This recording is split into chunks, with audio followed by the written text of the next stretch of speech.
कल सोमती अमावस्या है।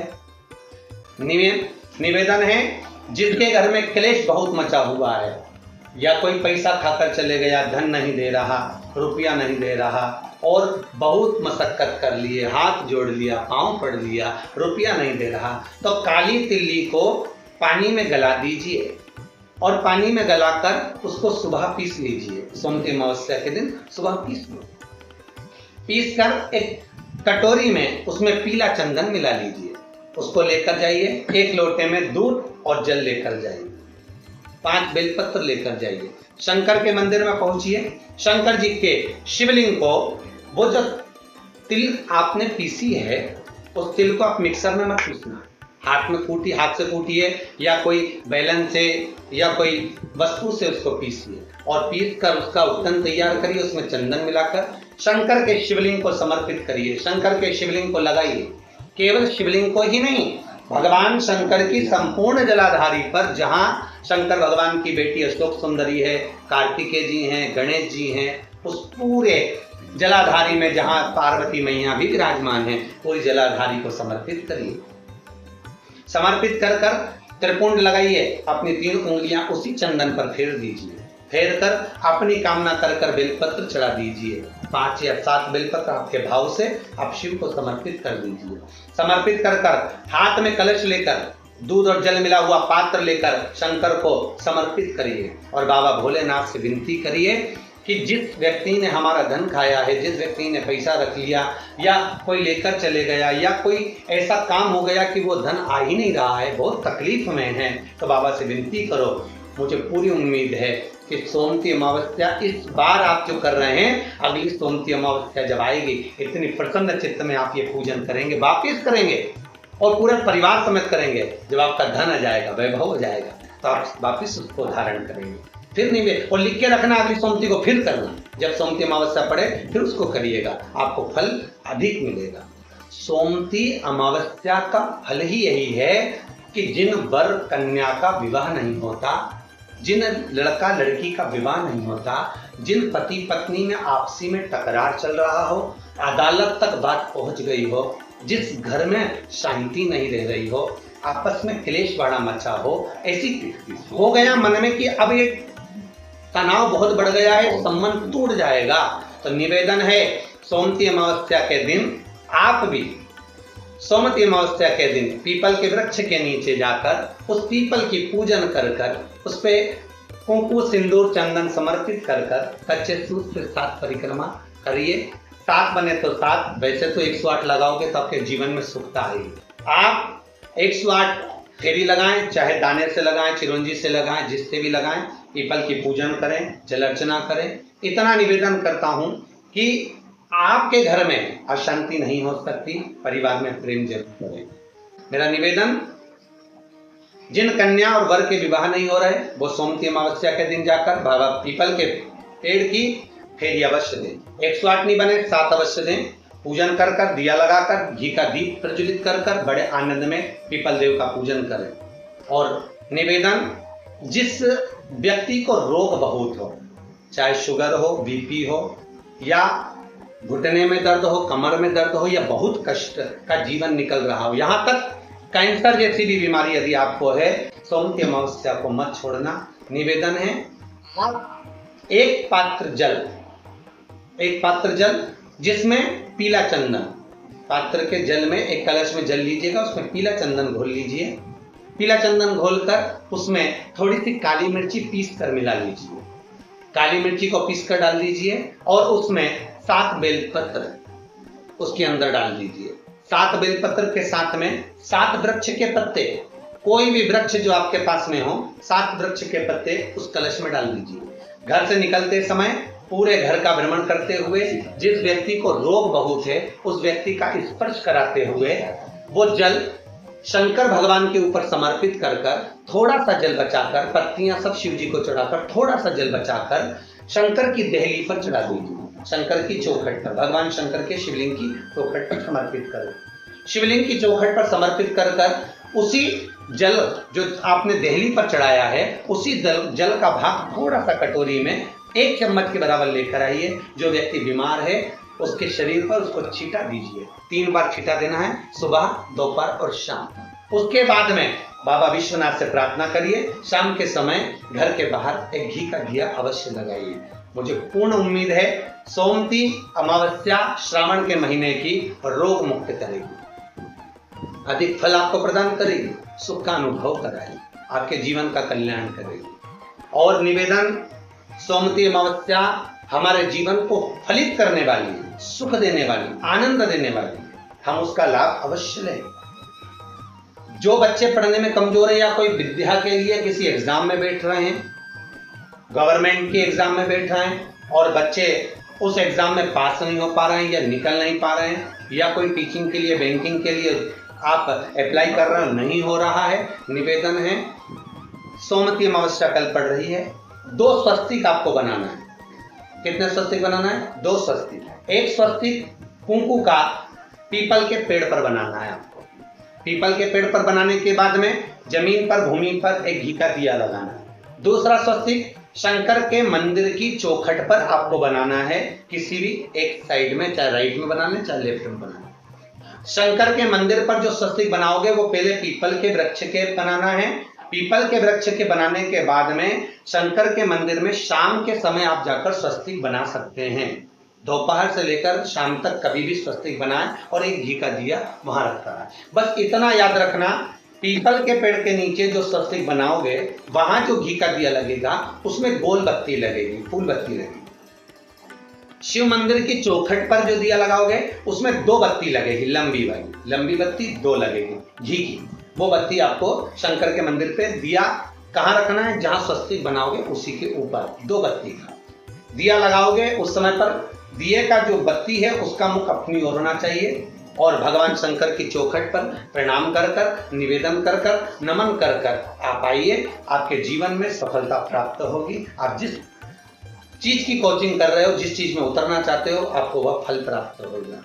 शिव महापुराण के अंतर्गत या लिंग पुराण के अंतर्गत या नर्मदा पुराण के अंतर्गत, नारद पुराण के अंतर्गत हम जब सोमती का महत्व श्रवण करते हैं, कई बार आपको हमने शिव महापुराण में भी सोमती अमावस्या के महत्व को समझाया है।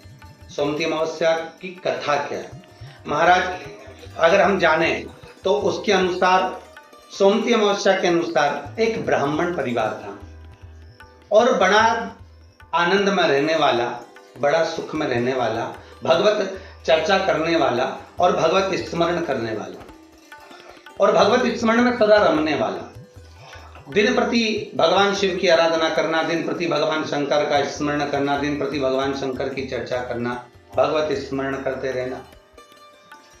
इनकी एक पुत्री थी, ब्राह्मणों की कन्या। उस कन्या का शिव महापुराण में सुंदर भाव वर्णन किया गया है उमाखंड के अंदर कि इस कन्या का विवाह योग नहीं था। इस कन्या के भाग्य में, रेखा में, हस्त रेखा में, मस्तिष्क रेखा में, चरण रेखा में कहीं भी इस कन्या का विवाह योग नहीं था। ब्राह्मण सेवा में लीन रहते, भगवान शंकर के मंदिर जाते, आराधना करते, देवी की अर्चना करते, भगवत भजन करते, कीर्तन करते, शिव अर्चना करते। एक बार श्रावण के महीने में ही क्या हम कहें कि विचरण करते करते श्रावण का महीना लग गया था और ये शिव के मंदिर से आए और अपने घर में विराजमान थे। ब्राह्मण परिवार अपनी बेटी को लेकर आए, शिव मंदिर से आराधना कर कर, पूजन कर कर, जल चढ़ाकर, अभिषेक कर कर जब घर पर आए हैं, बैठे, कुछ ब्राह्मणों ने आवाज लगाई, कुछ संतों ने आवाज लगाई, भिक्षाम दे, हमको भूख लग रही है। संतों ने जब आवाज लगाई, ब्राह्मणों के घर में से कन्या बाहर निकल कर आई और कन्या ने बाहर निकल कर आकर कहा, संतों आप हमारे घर में प्रवेश करिए, आइए। आसन दिया, बिठाया, बिठाकर निवेदन किया, संतों हम आपके लिए क्या सेवा कर सकते। ब्राह्मण और ब्राह्मणी आए, निवेदन करा, नमन करा, प्रणाम करा। संतों ने कहा हमें बहुत भूख लगी है, यदि कुछ भोजन प्राप्त हो जाए तो हम आगे के लिए रास्ता बना लें और हम चले जाओ। ब्राह्मण ब्राह्मणी ने पुत्री से कहकर भोजन सिद्ध किया। सभी ने मिलकर भोजन बनाया, संतों को भोजन कराया। जाते हुए संत जाने लगे। ब्राह्मण ब्राह्मणी को देखकर यथा योग्य आशीर्वाद दिया। आशीर्वाद देने पर ब्राह्मणों ने एक निवेदन करा, ब्राह्मण ब्राह्मणी ने निवेदन करा कि हमारा केवल इतना सा निवेदन है गुरुदेव, संत देव, हमारी बेटी का विवाह नहीं हुआ, इसका योग नहीं बनता, इसका संबंध नहीं हो रहा, हमारी बेटी का विवाह करना। संतों ने उसी समय पर कन्या के हस्तकमल को जब देखा, कन्या के हस्तकमल को देखकर कहा कि इस बेटी के भाग्य में तो विवाह का योग ही नहीं है, इसका संबंध नहीं होगा, और मान लो यदि इसका संबंध हो गया, इसका विवाह हो गया, तो इसका पति जीवित नहीं रह सकता। इतने कठिन योग इसके हैं और इसका संबंध नहीं है। ब्राह्मणों ने निवेदन करा, कुंवारी बेटी घर में बैठी रही है, कहां तक सिद्धता है महाराज, कुछ कृपा करिए। संतों ने कहा बस एक काम हो सकता है, एक शिव भक्तन, शंकर की भक्तन, शिव की आराधना करने वाली एक सोना धोवन है। वो सोना धोवन जो जिसका नाम है सोना और धोबी का काम करती है, कपड़े धोने के लिए जाती है, वस्त्र आदि धोती है और भगवान शंकर का भजन करती है। नित्य प्रति का नियम है उसका, शिव मंदिर में जाना, शंकर की आराधना करना, शंकर को जल चढ़ाना, समर्पित कर कर शिव मंदिर में पोछा लगाना, झाड़ू लगाना, बुआरी लगाना और शिव मंदिर को सुगंधित पुष्पों से सजा देना। सोना धोवन का एक नियम था। पूरे परिवार में शिव चर्चा करती थी, भगवान की आराधना में डूबी रहती थी सोना धोवन। संतों ने कहा यदि ये आपकी बेटी, आप ब्राह्मण तो हैं, ब्राह्मण कुल में जन्म लिया है आपने, पर आपकी बेटी जो शिव का भक्त है, सोना धोवन जो शिव की आराधना करने वाली है, हमारे यहाँ कितना सुंदर कहा कि दासों के भी दास यदि हम बन जाए, हम दासों के भी अगर दास बन गए, हम भगवान शंकर की सेवा करने वाले की ही केवल सेवा कर लिए, कितनी प्रसन्नता होती है जब सुनते हैं कि केदारनाथ लोग जाते हैं, अमरनाथ लोग जाते हैं। श्रावण के महीने में लोग अमरनाथ की यात्रा करने जाते हैं, तो कई लोग कहते हैं कि गुरुदेव हम जब अमरनाथ की यात्रा कर कर आए तो हमने देखा कि वहाँ बहुत भंडारे चल रहे हैं, लंगर चल रहे हैं, लोग नए नए पकवान अमरनाथ आने वाले यात्रियों को खिला रहे हैं, खूब सुंदर व्यवस्थाएं दी जाती है। तो यहाँ तो शास्त्र कह रहा है कि शंकर के दरवाजे की चौखट पर भी यदि कोई सेवा कर रहा है, बुआरी काट रहा है, कोई शिव के मंदिर की आराधना कर रहा है, यदि हमने उसकी भी सेवा कर दी और वो निस्वार्थ भाव से सेवा कर रहा है और उसकी भी यदि हमने सेवा कर दी तो शंकर प्रसन्न हो जाते हैं। तो संत कह रहे हैं अगर आप ब्राह्मण की पत्नी से कहा कि अगर आपकी पुत्री ये ब्राह्मण कन्या सोना धोवन के यहाँ जाकर अगर सोना धोवन की थोड़ी सी सेवा कर ले, मात्र 7 दिवस तक सेवा कर ले, तो इस कन्या का भाग्य बदल जाएगा। अब सोना धोवन तो सत्संग में लगी रहती, भजन में लगी रहती, शिवाराधना में लगी रहती, नमः शिवाय ओम कहती रहती, उसका नियम नमः शिवाय ओम का स्मरण नित्य प्रति करती, श्री शिवाय नमस्तुभ्यम का जाप करती, शंकर के भजन में डूबी रहती। कन्या को मालूम पड़ा, माता पिता ने कहा बेटा सोना धोवन है, ब्राह्मण कुल में तुम्हारा जन्म हुआ है, तुम जाकर सेवा करो, हम भी कहते हैं, मना नहीं है, पर जगत क्या कहेगा।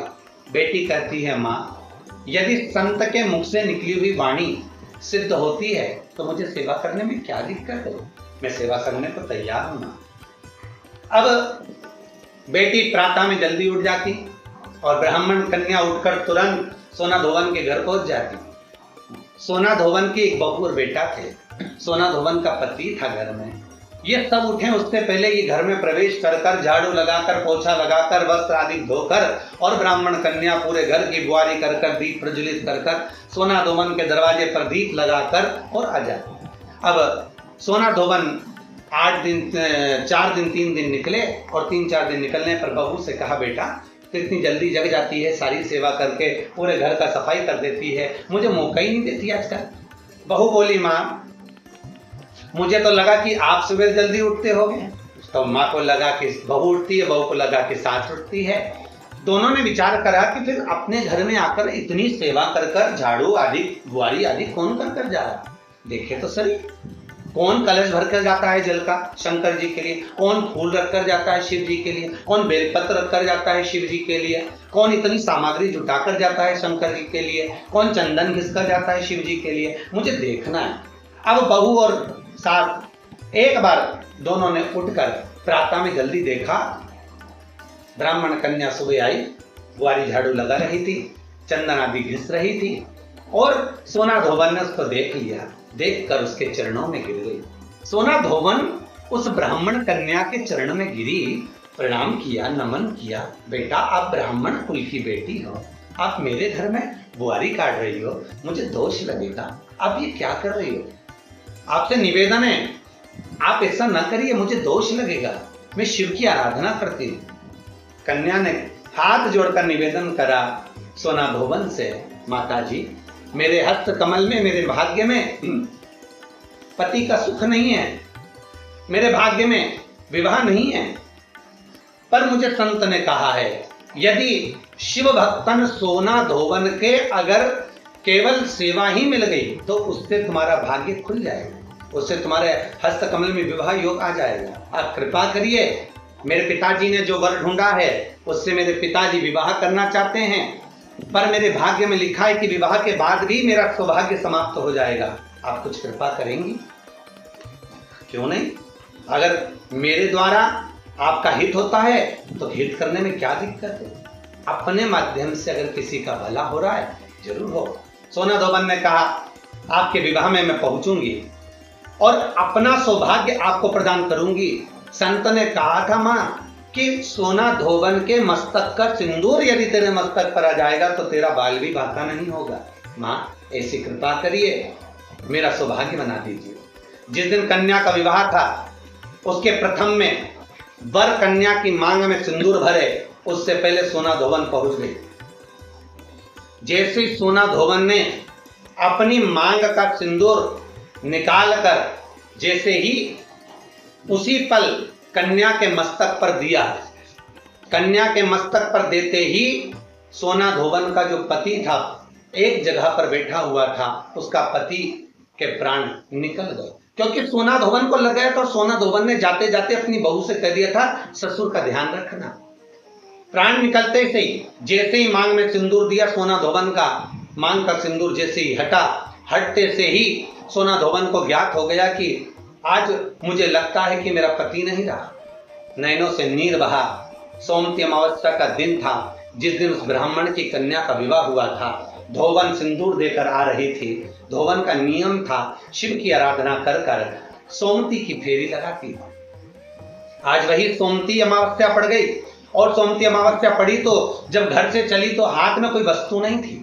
सोमती अमावस्या के दिन पीपल के वृक्ष की फेरी जो लगाई जाती है वो खाली नहीं लगाई जाती। चाहे कच्चे सूत से लगाओ, चाहे 108 आप हल्दी की गठान रख लो, चाहे आप कमल गट्टा रख लो, चाहे आप सिंदूर की डब्बी रख लो, चाहे आप दाग चिरौंजी रख लो, पर 108 वस्तु होना जरूरी है। सोना धोबन के हाथ में कुछ भी नहीं था। पीपल के वृक्ष को देखा, सोमती अमावस्या है और मेरा नियम है मैं सोमती अमावस्या को 108 फेरी देती हूं अखंड सौभाग्य के लिए। लगा उधर पति तो चला गया था। सोना धोबन ने एक ईंट पड़ी हुई थी, ईंट के 108 टुकड़े कर लिए और ईंट के 108 टुकड़े कर सोना धोबन ने पीपल के वृक्ष के नीचे पहुंचकर पीपल देव में, जिसमें 52,000 ब्राह्मणों का वासा होता है, जिस पीपल में सारी सिद्धियां प्राप्त होती है, जिस पीपल में स्वयं लक्ष्मी नारायण के साथ निवास करती है, जिस पीपल में स्वयं सूर्यदेव शनि महाराज और यमराज को विराजमान करते हैं, उस पीपल में जिसमें ब्रह्मा विष्णु शिव सदा निवास करते हैं, ऐसे पीपल की जब फेरी लगाना सोना धोबन ने चालू करी तो महाराज शिव महापुराण की कथा कहती है, सुंदर नर्मदा पुराण की कथा कहती है, 108 ईंट की खोड़ से, ईंट के टुकड़े से जब सोना धोबन की फेरी पूर्ण हुई, जैसी पूर्ण होती है सोना धोबन अपना पल्लू पसार के प्रणाम जैसी करती है, पीपल के वृक्ष पर जो सिंदूर लगा था सोना धोबन ने जैसे अपनी मांग में भरा, वैसे उसका पति वापस जीवित हो गया,